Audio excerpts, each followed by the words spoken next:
जय हिंद।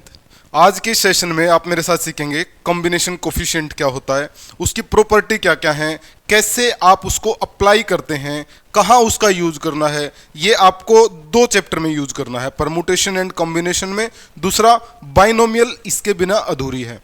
तो सबसे पहले जो ये हमारा कॉम्बिनेशन कोफिशिएंट है, ये रिप्रेजेंट किसको करता है?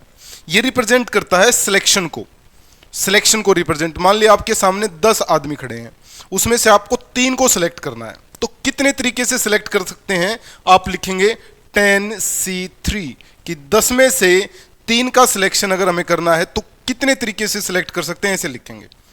अगर हम ऐसे लिख दें NCR, इसका मतलब है टोटल n ऑब्जेक्ट में से R को आपने सिलेक्ट करना है। अब इसको सोल्व कैसे करते हैं? ऊपर लिखते हैं n फैक्टोरियल, नीचे लिखते हैं r फैक्टोरियल जो गिवन है, फिर इन दोनों का डिफरेंस n माइनस आर का फैक्टोरियल, ऐसे लिख देंगे तो अपना कॉम्बिनेशन कोफिशिएंट सोल्व हो जाएगा। जैसे एक करके दिखाता हूं। मान लिया आपसे पूछा जाए 15C3 को सोल्व कर दो, तो आप कैसे लिखेंगे? 15 फैक्टोरियल डिवाइड में 3 फैक्टोरियल इंटू 12 फैक्टोरियल, क्योंकि इन दोनों का डिफरेंस, ऐसा ही लिखते हैं।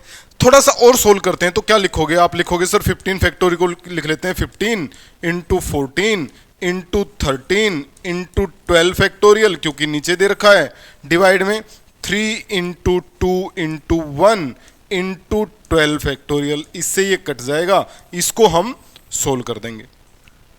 अब इस इतनी लंबी प्रोसेस को भी आपने रिड्यूस करना है, इसको भी नहीं लिखना है, सीधा क्या लिखना है? अगर मान लिया आपसे पूछा जाए कि 17C2 को सोल्व करो, तो आपको दो चीजों का ध्यान रखना है। आप नीचे देखो कितना नंबर लिखा हुआ है, नीचे 2 लिखा हुआ है, फिर इन दोनों का डिफरेंस देखो कितना आया है, 15 आया है। ध्यान से सुने, पहले क्या देखना है? नीचे क्या लिखा है, फिर इन दोनों का डिफरेंस कितना है, 15। इनमें से जो कम है, जो भी कम है, उतनी ही बार ऊपर वाले को लिख दो, एक कम करके। कम कौन है? 2, तो ऊपर वाले को 2 बार लिख दिया। नीचे जो 2 लिखा है उस 2 को लिख दो जब तक 1 ना आए। बस इसको सोल्व करना है, आंसर आ गया। एक और चीज समझाता हूं, देखो। मान लिया अपने से पूछा जाए 19C15 पूछ लिया जाए, तो हम क्या देखेंगे? सर नीचे लिखा है 15, डिफरेंस कितना दोनों का? डिफरेंस है 4, तो इसका मतलब हम ऊपर वाले को 4 बार लिखेंगे, एक बार एक एक कम करके, 2 बार, 3 बार और 4 बार। यहीं रुक जाओ। और 4 बार लिखा तो 4 से शुरू कर दो, 4 गुना 3 इंटू 2 इंटू 1। वो फैक्टोरियल से फैक्टोरियल काटना, वो समस्याएं खत्म हो जाएंगी, और वो टाइम खाती हैं। आपको लगता है आसान चीज है सर, काटना ही तो है, लेकिन वो टाइम कंज्यूम कर जाती हैं, आपकी कुछ सेकंड खराब कर देती है। ठीक है, एक और लिखता हूं। मान लिया मैं लिख दूं 21C5, तो डिफरेंस कितना है? 16, और 5 क्या है? कम है, तो 5 बार लिख दो ऊपर वाले को, 21, 20, 19, 18 और 17, 5 टाइम हो गया। नीचे 5 से शुरू, 5 इंटू 4 इंटू 3 इंटू 2 इंटू 1। उम्मीद है ये बात आपको समझ आ गई होगी, इसमें कोई प्रॉब्लम नहीं होगी। ठीक है, थोड़ा सा और आगे बढ़ते हैं। अब इसकी कुछ प्रॉपर्टीज हैं जिस पर अपने को काम करना है।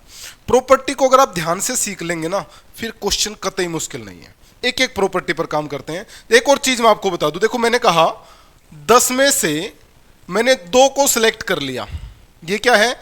2 को सिलेक्ट कर लिया सर, सिलेक्शन हो गया सर। क्या जब मैं ये बात कह रहा हूं कि मैंने 10 में से 2 को सिलेक्ट किया है, तो क्या मैं एक बात और भी तो कह रहा हूं कि मैंने 10 में से 8 को रिजेक्ट कर दिया है सर? क्या ये बात सही है? सोचो। 10 में से 2 का सिलेक्शन एक बात को और रिप्रेजेंट करता कि आपने 8 को रिजेक्ट भी किया है। अब सिलेक्शन हो या रिजेक्शन हो, दोनों सेम है कॉम्बिनेशन में, यानी 10C2 लिखो या 10C8 लिखो, एक ही बात है। मतलब सर, मतलब अगर आपको लिखा जाए 10C4, तो इधर आप क्या लिख सकते हो? 10C6। नीचे वालों का सम अगर ऊपर बनता है तो ये दोनों बराबर हैं। प्रॉपर्टी से समझते हैं इन चीजों को। देखो, फर्स्ट प्रॉपर्टी मैंने कहा है आपको कि कंप्लीट हो जाएगा, इसके बाद कॉम्बिनेशन को अलग से पढ़ने की जरूरत नहीं है आपको। पहली प्रॉपर्टी क्या कि NCR अगर 0 है, इसका मतलब क्या है, R जो है वो N से बड़ा होगा। हालांकि ये चीज पॉसिबल नहीं है। क्या पॉसिबल नहीं है कि NCR जब हम लिखते हैं तो हम लिखते हैं कि N में से R को सिलेक्ट किया, 10 में से हम 8 को सिलेक्ट कर सकते हैं, 9 को कर सकते हैं, 10 के 10 को कर सकते हैं। बट क्या 10 में से हम 11 को सिलेक्ट कर सकते हैं, 10 में से हम 12 को सिलेक्ट कर सकते हैं? जब ऐसा सिलेक्शन नहीं हो सकता तभी कॉम्बिनेशन कोफिशिएंट की वैल्यू 0 आएगी, अदरवाइज ये कभी 0 नहीं आता। क्योंकि सिलेक्शन तो होगा ही, कोई ना कोई तो सिलेक्ट होगा ही, एक नहीं तो दो, दो नहीं तो 20। 0 कब आएगा? जब आपके पास आदमी कम है और आप सिलेक्ट ज्यादा को करना चाह रहे हैं, तो वहां पर कंडीशन 0 हो जाएगी। ध्यान रखना, कभी कभी सोल्व करते टाइम ना आंसर 0 बन जाता है, तो वहां पर अपने ऊपर डाउट करो कि नहीं मेरी कोई कैलकुलेशन मिस्टेक है। ऐसा तो हो ही नहीं सकता। सेकेंड प्रॉपर्टी, NC0 लिखो, NCN लिखो, इन सब की वैल्यू क्या होती है? 1 होती है। ये तो आप फैक्टोरियल से सोल्व करेंगे, इस बात को समझ जाएंगे। दूसरी बात, NCR और NCN माइनस R के बराबर होता है। ये भी हमने पढ़ लिया कि दो का सम क्या होना चाहिए? ऊपर वाले के बराबर होना चाहिए। अभी मैंने बताया आपको 10C2 किसके बराबर होगा? 10C8 के, वही लिखा हुआ है। नेक्स्ट, ये भी वही प्रॉपर्टी है कि अगर आपका ये थोड़ा सा लिखने में कंफ्यूज कर रहा है तो मैं लिख देता हूं, यहां x है। इसका मतलब क्या है कि अगर NCX बराबर दे रखा है NCY के, तो एक ही बात हो सकती है भाई, क्या? या तो x y के बराबर है या फिर x प्लस वाई का जो सम है वो n के बराबर है। समझते हैं इस बात को? हाँ, अगर 10C2 बराबर 10C2 है तो ऑब्वियस सी बात है दोनों बराबर होंगे ही। बट 10C2 बराबर है 10C8 के, तो वो x plus Y is equal to n के बराबर है। ठीक है, अगली प्रॉपर्टी, और ये पास्कल जो रूल है, पास्कल लॉ है, इसी को मैं आपका जूता टोपी प्रॉपर्टी कहता हूं। अगर आप कॉम्बिनेशन कोफिशिएंट की बात करें तो ये सबसे इंपॉर्टेंट है, इससे इंपॉर्टेंट कुछ भी नहीं है। कहा क्या इसने कहा कि अगर आप दो कॉम्बिनेशन ले लेते हैं, ऊपर वाली वैल्यू को सेम रखकर 10C4 और 10C5, तो आपको अलग अलग सोल्व करने की जरूरत नहीं है, ये दोनों एक साथ सोल्व हो जाएंगे। कैसे? नीचे अगर एक का डिफरेंस है और ऊपर वैल्यू सेम है, तो इसका आंसर क्या आएगा? ऊपर वाले में एक ऐड कर दो और नीचे जो बड़ी वैल्यू है वो लिख दो। 11C5 अपना आंसर आ गया, वही लिखा देखो। NCR माइनस 1 के लिए क्या करोगे? N plus 1CR। इसी को जूता टोपी प्रॉपर्टी बोला जाता है कि जब ऊपर साइज सेम है, टोपी का साइज सेम है और जूते के साइज में एक का डिफरेंस है, तो टोपी का साइज 1 से बढ़ा दो और जूता जो बड़े नंबर का है वो ले लो। आपको जैसे याद रखना आप इसको रख सकते हैं। फिर नेक्स्ट प्रॉपर्टी, ये भी बेहद जरूरी है। इस प्रॉपर्टी को मैं जो बोलता हूं, जब मैं बच्चों को पढ़ाता हूं तो मैं बोलता हूं इसको दांत उखाड़ प्रॉपर्टी। दांत उखाड़ प्रॉपर्टी कैसे सर? देखो समझते हैं। NCR को भैया आप लिख सकते हैं NR। देखो, अगर मैथमेटिक्स लैंग्वेज में पढ़ाते रहेंगे ना तो वो इंटरेस्टिंग नहीं बनेगा। मैथमेटिक्स में कोई भी ऐसी चीज नहीं है जिसको इंटरेस्ट बनाया जा सकता है। जैसे आप हिस्ट्री पढ़ते हैं, ज्योग्राफी पढ़ते हैं, तो वो स्टोरी की तरह आपको समझाई जा सकती है, इंटरेस्टिंग बनाई जा सकती है। बाबर की वाइफ के बारे में, गर्लफ्रेंड के बारे में, माता पिता के बारे में बताया जा सकता है। यहाँ ऐसा कुछ नहीं है। यहाँ क्या है? प्रॉपर्टी के नाम चेंज करके मजे ले सकते हैं। कुछ ना कुछ ऐसा नाम रख दें कि बस मजा आ जाए सर, याद रह जाए, मेन चीज ये। तो इसको दांत उखाड़ प्रॉपर्टी क्यों लिखा मैंने? आप इसको ऐसे लिख सकते हैं NCR को।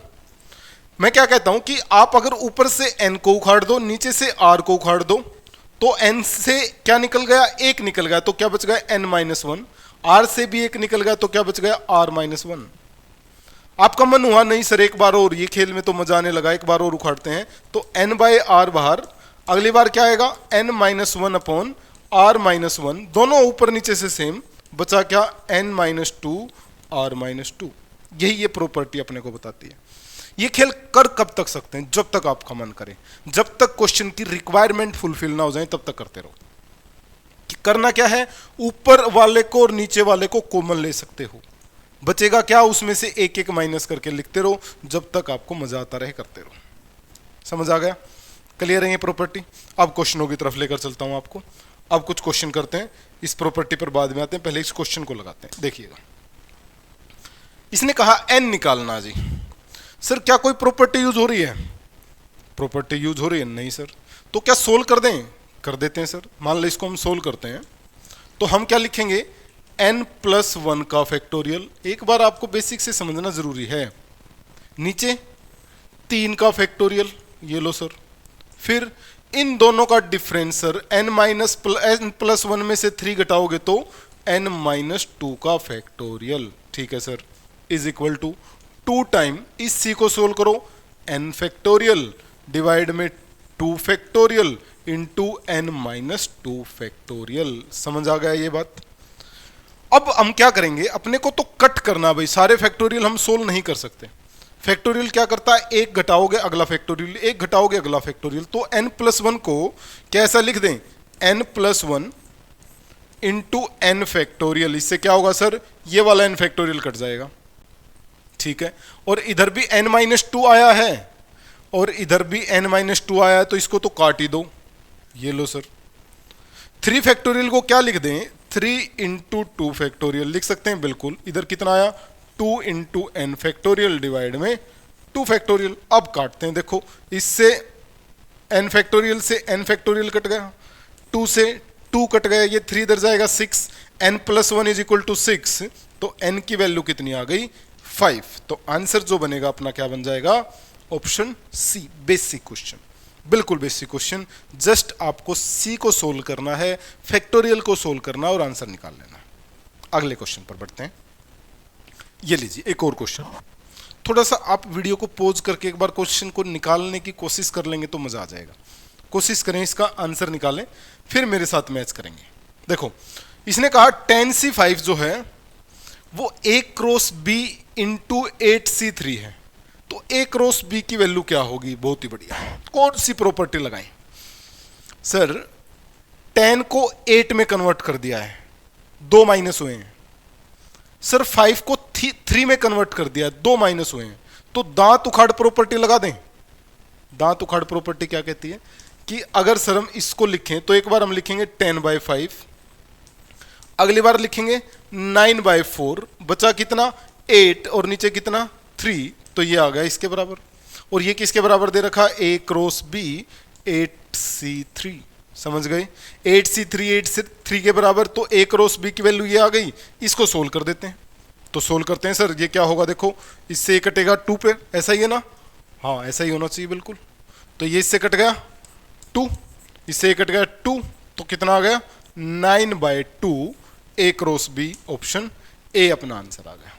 समझ गए, प्रॉपर्टी अगर याद नहीं है तो सच में भारी हो जाएगा क्वेश्चन। दोनों साइड की वैल्यू को सोल्व करोगे, डिवाइड करोगे, तब जाकर आंसर आएगा, टाइम खाएगा। ऐसे में आप सीधा सोच सकते हैं, मैं तो लिख रहा हूं क्योंकि मुझे आपको समझाना है। पेपर में आपको किसी को नहीं समझाना है, आपको अपने आप को समझाना है, ऑप्शन टिक करना है, तो बहुत सारा टाइम बच जाता है। अगले क्वेश्चन पर आते हैं। ये लीजिए एक और क्वेश्चन, इसको समझिए, इसको कीजिए ट्राई।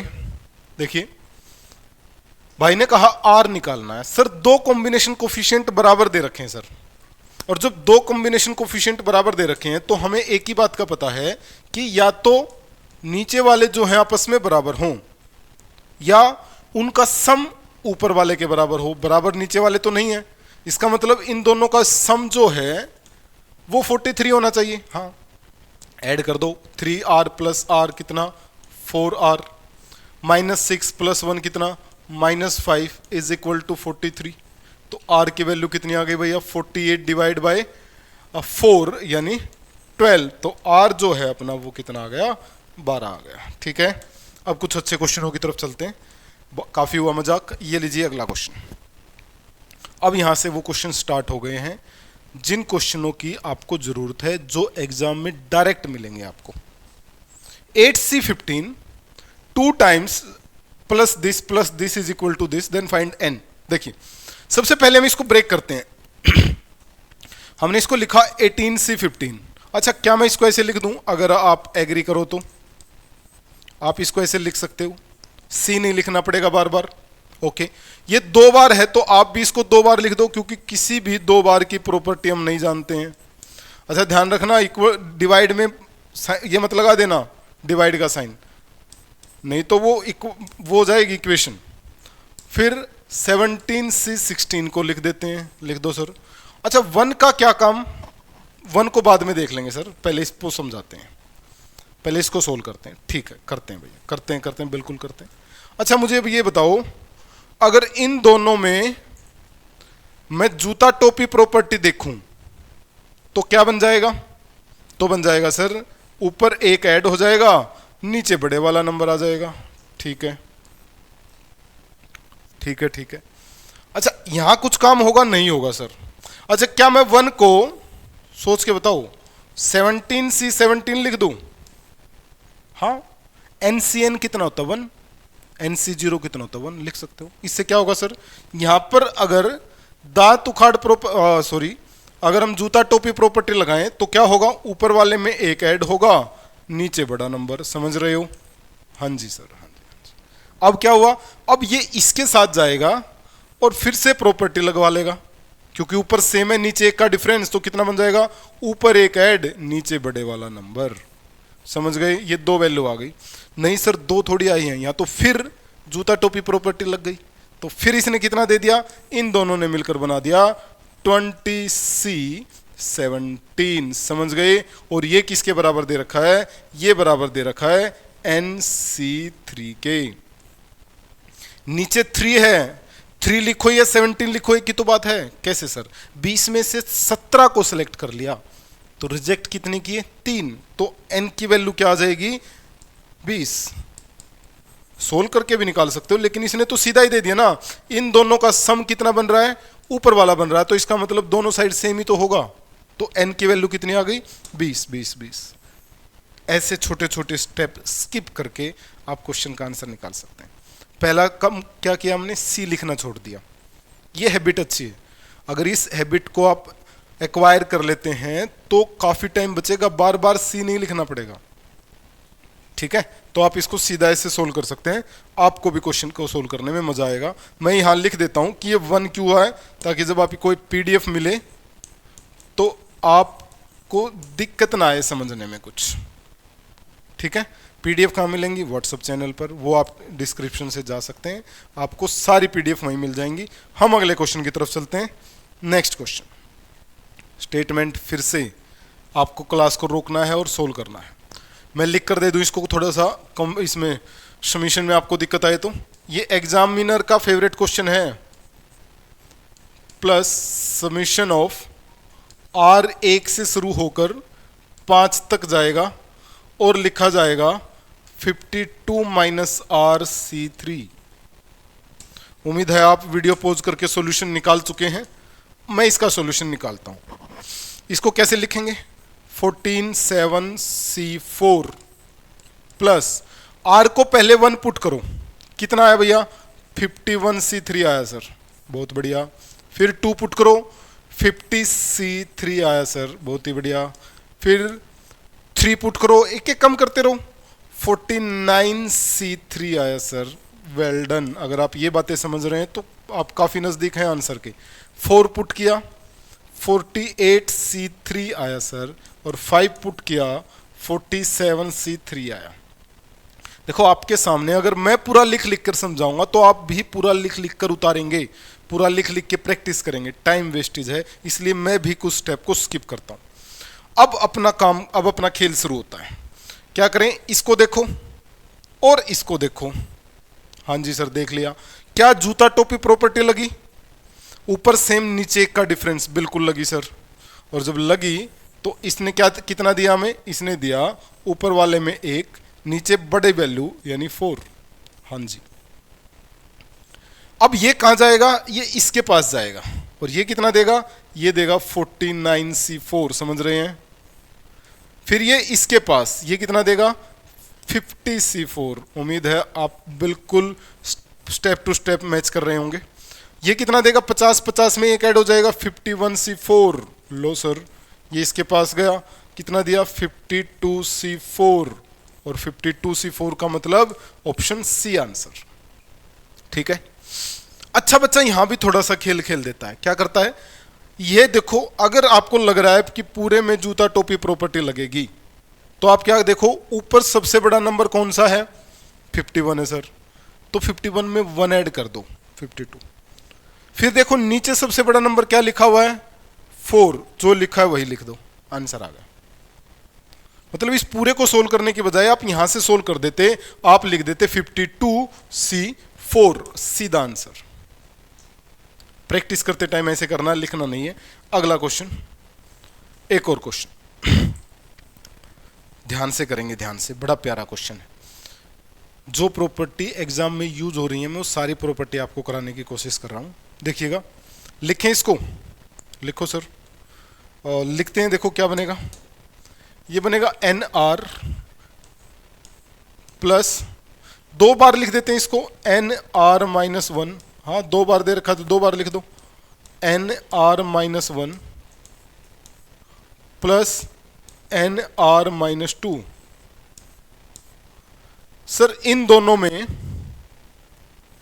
प्रॉपर्टी लगा दें, एक का डिफरेंस है तो ऊपर एक ऐड करो, N+1, नीचे बड़े वाला नंबर R, ठीक है।